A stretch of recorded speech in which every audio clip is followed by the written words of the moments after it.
Hi folks, it's me John. During the mid-1960s, 3 scientists stood up on the world stage and declared that evolution is now a proven fact. There can be no more doubt at all about the fact that evolution is a proven fact. When I heard this, I wanted to laugh at what I thought was a sick joke, a very sick joke, and now I want to tell you why I felt that way. I was an atheist, and also I was the son of an atheist. I would take great pleasure in arguing with religious people that religion was a phony, that there was no such being as God, and that religion was just a crutch. That's the way I felt, that's the way I spoke, and it affected my lifestyle, which was a bad one. I've mentioned in previous videos that my lifestyle was very, very bad. When I was 19 years of age, I was standing in my apartment and I was at the sink making a cup of coffee, just like you saw me making earlier. And I was making a cup of coffee when all of a sudden something very, very strange happened.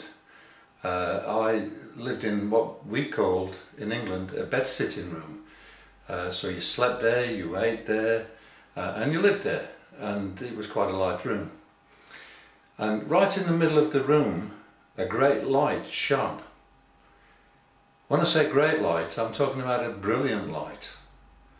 And I looked at it, and I couldn't understand why it was that I was able to look at this light, and with my eyes not being affected. But I could look into this light. And in the centre of the light stood a man. I became aware that this man was not standing really in the centre of a light, but he was that light. He was creating the light in some strange way. And as I looked upon this man, he spoke to me. And he said to me, John, I am Jesus, who you claim does not exist. Here I am.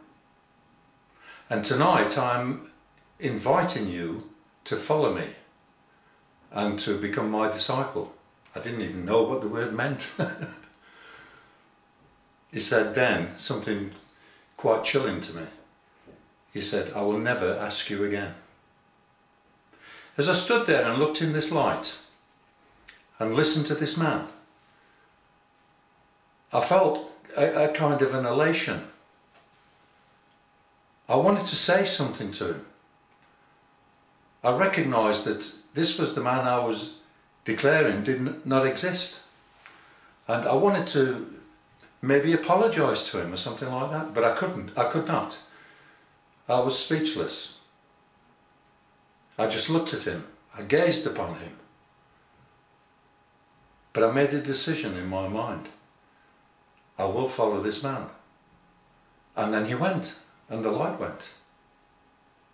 And that was the end of that experience until my door opened and in walked a young Christian man. He was a man I'd known for some time. He went to church. He'd been preaching the gospel at me and I'd threatened him many times with physical harm if he didn't stop. And he walked through the door and he said, John, what's happening? Something weird is on you. You're acting, you're looking weird. What's the matter? And I told him what had happened. I said, I've just seen this Jesus that you have been telling me about. And he's told me that I've got to become his disciple, but he will never ask me again, and that frightens me. I want to become his disciple. And so this young man said, okay, John, let's get on our knees and pray. So we knelt down, but I didn't know what to say. I was dumbstruck. Just like I was when I looked at the light. I had no idea what to say. But I made this decision in my mind. I will follow this man. I will follow him for the rest of my life.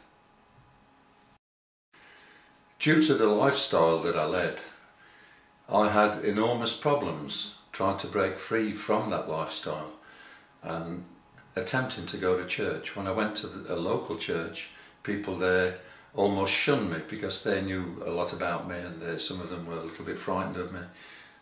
Some people didn't think that such a thing could happen to the likes of me.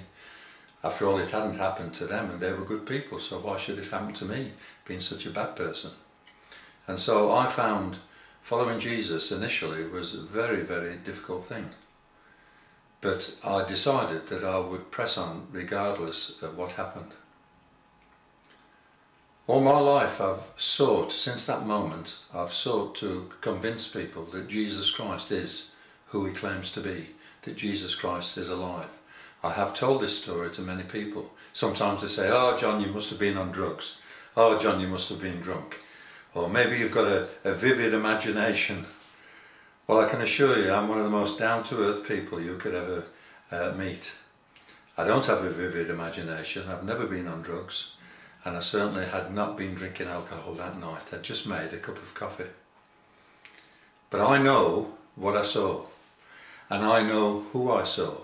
And I know what he said to me. And I've followed this man for almost 50 years. And in that time I've convinced many people that he is who he claims to be, that he is the saviour of the world. I've spoken to some of the nicest people you could ever meet. I've spoken to some dangerous criminals. And fortunately I've been blessed. I've led many people into following this Jesus who I saw all those years ago. The reason I'm giving this little testimony on video is because someone asked me this week to do so. They said, "John, why don't you say on video what actually happened to you all those years ago?" And I decided I would do. I know some of you will think, "Oh, the guy's crazy. Maybe that's not coffee in the cup, maybe that's whiskey or something." I can assure you it's not. I'm a very sane man, very down-to-earth man. And as I said before, I know what I saw, who I saw. And I want to encourage you that this Jesus is alive. Jesus is who he claims to be. Jesus is the saviour of the world. He's never let me down. He's been a friend of mine. It wasn't just a one-off experience nearly 50 years ago. I've been following this same person for almost 50 years, and he's always been there. He's made himself very clear to me. I've been led by him. I've seen wonderful things happen in his name. And I just want to encourage you that you can follow this Jesus. You don't need a flash of light like maybe I had to have, because maybe I would never have been converted otherwise. Maybe you haven't got that. But listen to my story.